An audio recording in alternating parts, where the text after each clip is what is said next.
आज मैं लेके आया हूं आपका operations on sets.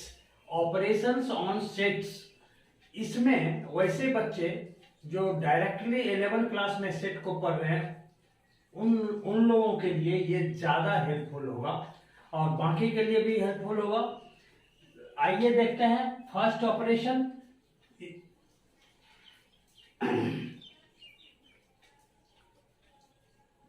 Union of sets. Union of sets. Union of sets का सिंबल होता है यू। यू से डिनोट करते हैं। अब इसको अगर समझने का प्रयास करें, हम दो सेट को एज्यूम कर लेते हैं। ए इज इक्वल टू, सपोज करें ए बी सी डी है और बी एक दूसरा सेट है जिसका मेंबर है ई एफ जी।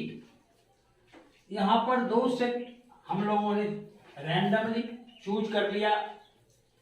अब देखिए इस दोनों सेट में मेंबर हैं 1 2 3 4, यहां भी है 1 2 3 4। एक मेंबर और इसमें बढ़ा देते हैं। अब देखिए ये मेंबर है बी का और ये का। अगर हम ये ऑपरेशन करें, यूनियन ऑफ सेट्स निकालें, यानी इस दोनों सेट का अगर यूनियन निकालें तो क्या होगा? A union B is equal to A B, यानी दोनों सेट को मिला देना है और किसी भी एलिमेंट को दो बार यानी रिपीट नहीं करना है। तो A B C D, D यहां भी है यहां भी है, तो इस डी को एक ही बार लिखेंगे A B C comma D, उसके बाद ये आएगा E F and ji.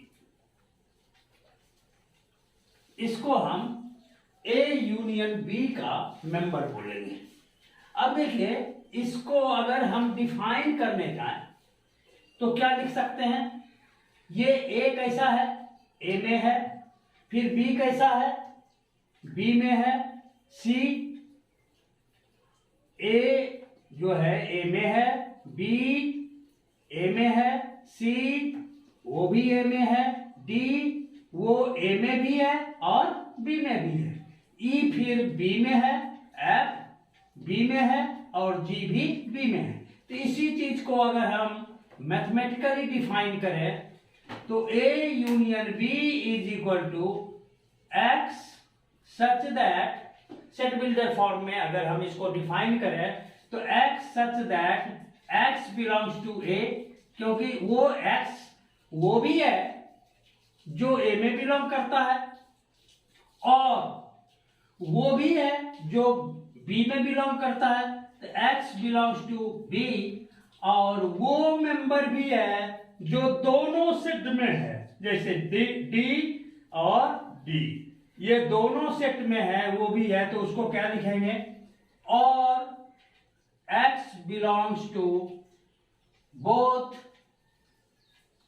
A and B. ये इसका डेफिनेशन हुआ ए यूनियन बी का। और अगर हम इसके कार्डिनल नंबर को रिप्रेजेंट करें तो number of A union B, number of members of A union B is equal to, अब ए यूनियन बी में कितना मेंबर है? 1 2 3 4 5 6 7। तो number of A union B that is 7। ये था आपका ए यूनियन बी। अब यहां पर एक चीज और आता है, अगर हम सपोज करिए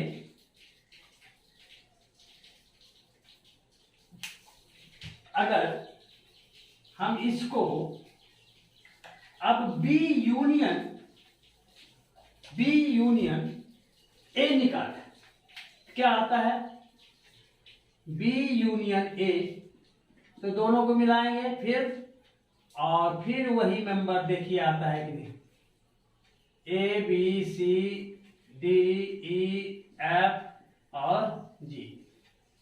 तो फिर हमने क्या देखा, यही अब यहाँ पर ए इंटरसेक्शन बी हम लोगों ने निकाला। अब एक काम ऐसा करते हैं कि बी इंटरसेक्शन ए को भी निकाल के देख लेते हैं। बी इंटरसेक्शन ए अगर निकाले तो सेम देखिए, बी में डी है और ए में भी डी है, तो इसका भी डिफिनीशन उसी तरह से होगा, x belongs to x such that x belongs to b and x belongs to a, x belongs to a and b, and होगा, एंड यूज मतलब इंडिकेट करेगा, आप याद रखेंगे ये इंटरसेक्शन ऑफ सेट के लिए यूज होता है एंड, और यूनियन ऑफ सेट के लिए और का यूज होता है।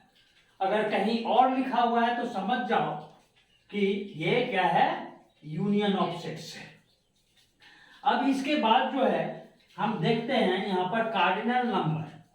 कार्डिनल नंबर हम लोगों ने क्या देखा, यूनियन ऑफ सेट्स में कार्डिनल नंबर ज्यादा बढ़ जाता था, दोनों सेट से ज्यादा हो जाता था, लेकिन इंटरसेक्शन में जितना एलिमेंट कॉमन होगा वही उसका कार्डिनल नंबर होगा। So n A intersection B is equal to n B intersection A is equal to, यहां पर क्या है, 1। इसके बाद जो नेक्स्ट ऑपरेशन मैं बताऊंगा आप लोगों को अगर, तो वो है आपका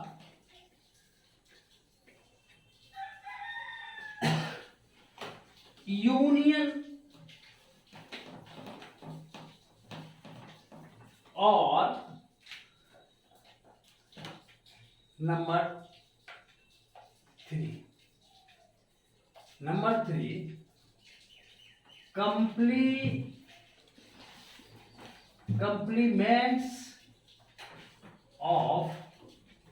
complements of 6। अब देखिए ये ऑपरेशन थोड़ा बाकी दोनों ऑपरेशन से, यूनियन से और इंटरसेक्शन से थोड़ा सा डिफरेंट है। डिफरेंट इन द सेंस कि अगर हम पहले हम यूनिवर्सल सेट एज्यूम करने बताते हैं। अगर हम लिखें A is equal to, suppose करें अगर हम लिखें कोलकाता एंड पटना,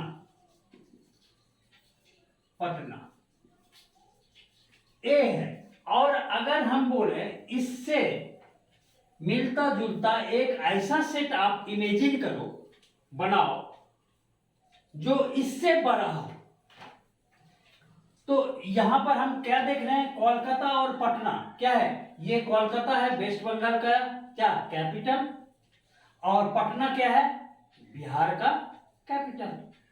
तो इसका जो यूनिवर्सल सेट बनाएंगे, यू से डिनोट करते हैं यूनिवर्सल सेट को, और इसको इससे बड़ा सेट बनाते हैं, एज्यूम करते हैं। यूनिवर्सल सेट बनाना जस्ट इमेजिनेशन है। किसी गिवन सेट के लिए यूनिवर्सल सेट आप अपने से इमेजिन कर बना सकते हो। सपोज यहां कैपिटल ऑफ स्टेट्स है, तो हम लिखेंगे all Capitals of states of, कहां का, इंडिया। जितने भी कैपिटल हैं उसको हम यूनिवर्सल सेट एज्यूम कर लेंगे, ठीक है। अगर इसको आपने समझ लिया तो ए अब लेते हैं कोई दूसरा सेट, सपोज कीजिए ये है ए बी और सी, और इसके लिए यूनिवर्सल, तो ए एक गिवन सेट मैंने लिया अभी। अगर इसके लिए आप लोगों को एक यूनिवर्सल सेट इमेजिन करना है, क्या कर सकता है, क्या होगा यूनिवर्सल सेट इसके लिए, बोलिए क्या हो सकता है। ये ABC क्या है, अल्फाबेट्स, इंग्लिश अल्फाबेट है, तो हम लिख देंगे यहां पर all alphabets of English language, है ना। तो ये बड़ा हो गया। इसमें कितने मेंबर हैं, ऑल अल्फाबेट्स कितने होते हैं 26, और इसमें ये 3 मेंबर। अब देखिए यहाँ पर कंप्लीमेंट ऑफ सेट क्या होता है। अगर हम कंप्लीमेंट ऑफ सेट को ए डैश या फिर ए टू द पावर सी इससे डिनोट करते हैं।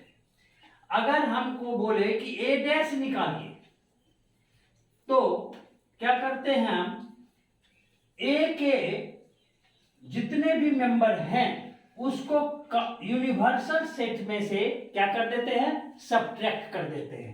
तो यूनिवर्सल सेट यहां पर देखिए क्या है, A B C dot dot dot dot कहां तक, जेड तक, है ना। तो अब देखिए इसमें से माइनस करना है, ए डैश निकालना और कंप्लीमेंट ऑफ सेट निकालना, मतलब होता है क्या, यूनिवर्सल सेट माइनस ए। यूनिवर्सल सेट में से उस सेट को क्या कर देंगे, सब्ट्रैक्ट कर देंगे। तो यहां पर ए सेट ए का कंप्लीमेंट निकालना है ए डैश, तो यूनिवर्सल सेट में से अगर हम इसको माइनस कर दें यानी ए बी सी, तो ये और ये कैंसिल हो जाएगा। तो बच जाएगा, कहां बचेगा, यूनिवर्सल सेट में जो बच जाएगा वही होगा ए कंप्लीमेंट, वही होगा ए कंप्लीमेंट। तो यूनिवर्सल सेट में क्या बचेगा, यूनिवर्सल सेट में क्या बचेगा बोलिए, ए बी सी के बाद D E F dot dot dot कहां तक, जेड तक, समझ रहे हैं। तो अब देखिए ये यूनिवर्सल सेट से सब्ट्रैक्ट हुआ है। अब जो है यहां पर देखते हैं इसको डिफाइन कैसे करेंगे, A dash is equal to what, x such that x belongs to you but x does not belong to a, हाँ या ना। देखिए अभी ए डैश में कौन मेंबर आया, जो कि यू में था बट किसमें नहीं है, ए में नहीं है, ए में नहीं है। देख लीजिए ए में ए बी सी है, वो इसका मेंबर नहीं है। तो इसका मतलब एक्स ऐसा है कि वो यूनिवर्सल सेट में तो है लेकिन ए में नहीं है। समझ गए मेरी बात को। और इस ढंग से ऑपरेशन के प्रॉपर्टीज को हम नेक्स्ट वीडियो में लेके आएंगे आपके पास। Thank you.